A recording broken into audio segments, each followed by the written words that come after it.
Hello and welcome to our AutoSampler demonstration for Chicken System products. Many of Chicken System's products come with our special AutoSampler module, specifically adapted for the particular application that includes it.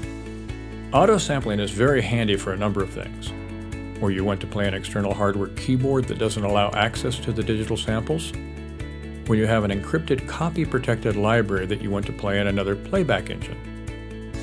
These aren't perfect conversions, as you don't get the internal modular accessibility, but it's certainly better than nothing. With the Chicken System AutoSampler, you can specify what notes you want to record and any amount of velocities. And that's just the start. There are many extra features, such as adding your own parameter sets, or even setting up key switch or controller rules, or even round-robin settings. But best of all, at least with Translator and Constructor, you can output into any format possible. Let's begin to work with the AutoSampler module. We need to set up AutoSampler's audio and MIDI first. So let's do the MIDI in case you haven't done it yet. First, go into the Finder, to the Utilities folder, and you'll see the Audio MIDI Setup application. Start it up. You'll notice that there is an IAC driver. That's what we'll be using to communicate with the internal software sampler. The device is not online if you haven't used it yet, so make sure this is checked to make sure it's online. You can tell it's all in deep red. That's how you set up the MIDI that communicates with the software sampler. Now, to get audio from the software sampler, you have to install a driver called Soundflower. This is from a company named Cycling74. Go to soundflower.com. It routes to their website, and there you can download Soundflower. This is what we're going to download. It's real quick, so we go open up the DMG image to run the installer.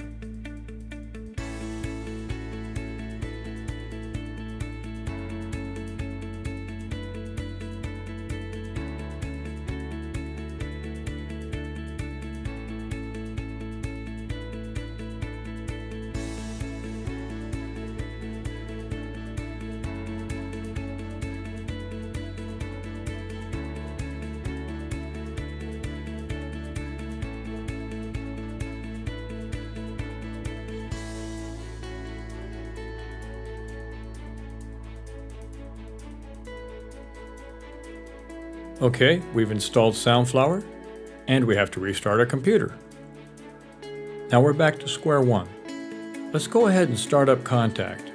We want to auto-sample an instrument from Contact, save what we recorded as a sound font so we can play it back in GarageBand. I'm starting up Contact, and I'll load the file which is called 3 Basses.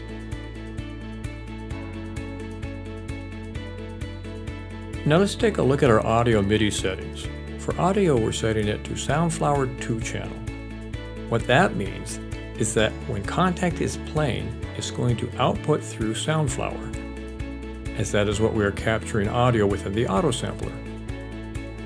For MIDI, Contact is going to receive through the IAC driver, and that is set to port A, so that's good. Now, let's play the Contact instrument with the mouse to make sure it's okay.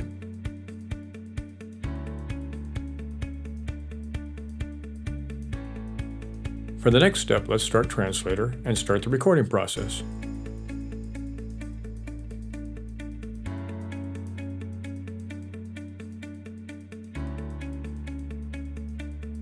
Open up the AutoSampler.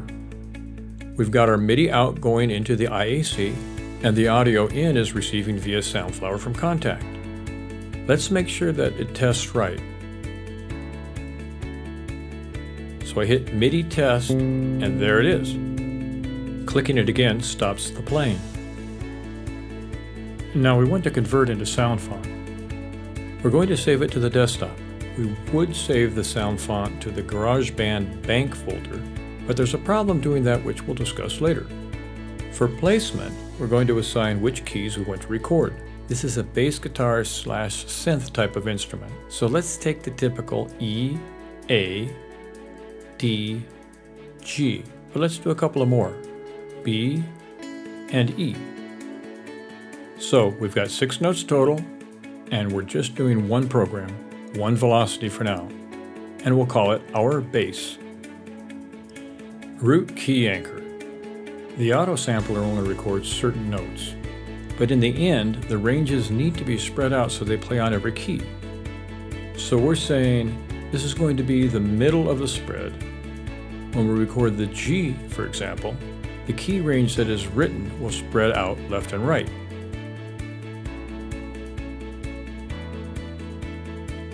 Key spread and velocity curve, those are just defaults. For recording, we're going to make sure the input level is 0. Record time, let's set it for 6 seconds. Start threshold, that is the minimum threshold it takes to start the recording process. Allow silence, this is quite handy. What this will do is keep recording a certain amount of silence after the audio is finished.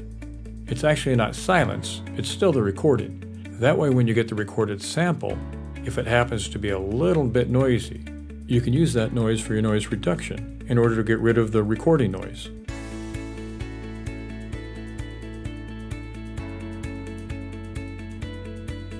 With processing, we're going to add a loop that's probably 75 to 85% of the way in. Crossfade loop. We can impose crossfade loops. We're not going to do that with the bass that we're sampling, but you can if you want. And also, by checking Use Crossfade Parameter. Let's say our destination format is Contact. Contact has a special crossfade parameter. When it plays back samples, it crossfades on the fly so you don't have to alter the hard-coded data. Use One Shot.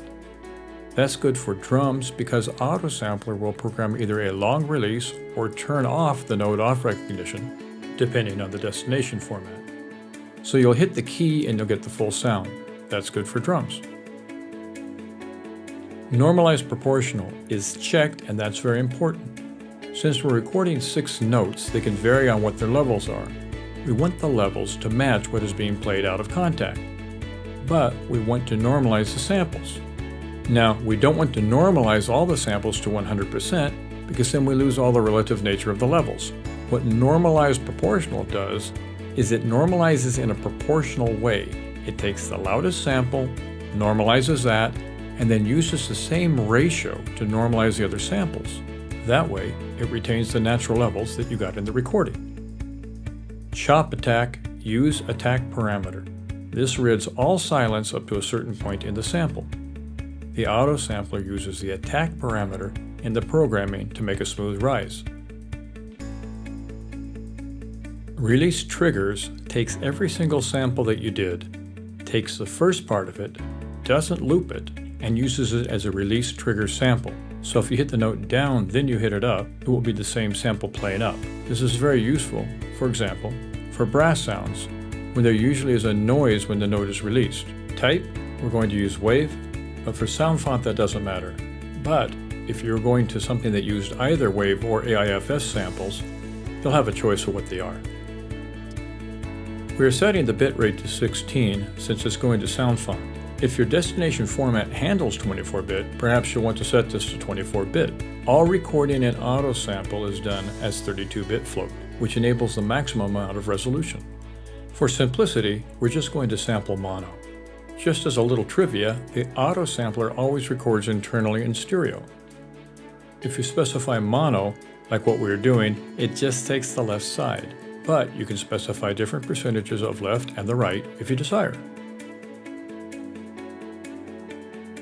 The next parameter is post-loop data length.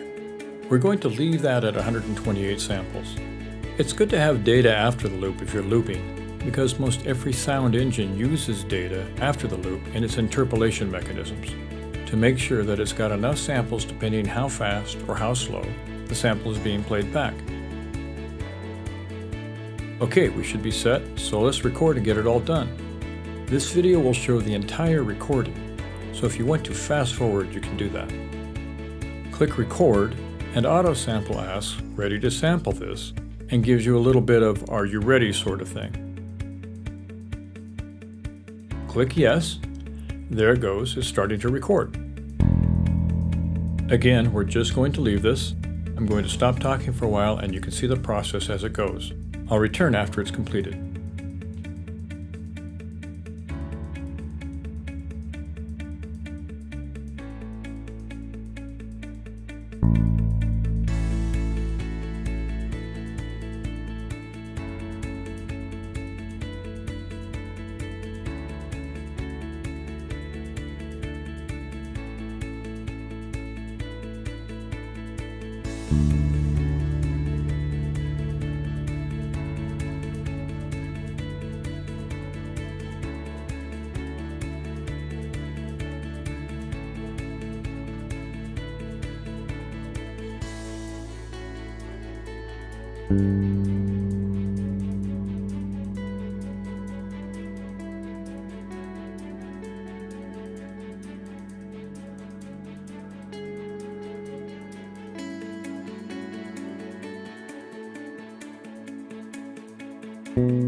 Okay, now we're finished. Let's close everything up and find our sound font.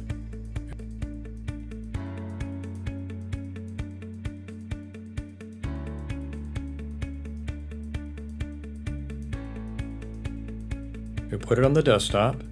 There it is. I'm going to move it into the Banks folder, which is where GarageBand looks for sound fonts. This was the reason we didn't write it into the Banks folder. Because of the way the Mac does Mother May I stuff, you have to authenticate in order to write in that folder. Why this is necessary, I don't know, but we've got the sound font in there now. So let's open GarageBand.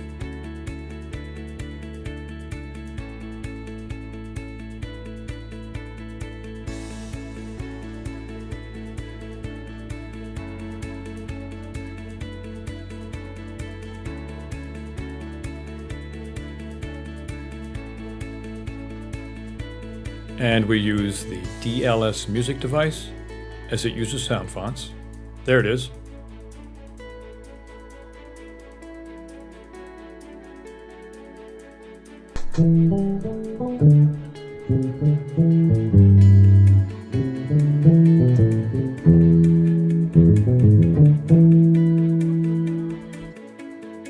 Don't stop there. You can use the AutoSampler to record way more complex than this. You can acquire some excellent sounds that exist on your external hardware, as well as your software samplers. This has been a brief video tutorial on Chicken System's AutoSample module. Thanks a lot for watching, and happy sampling!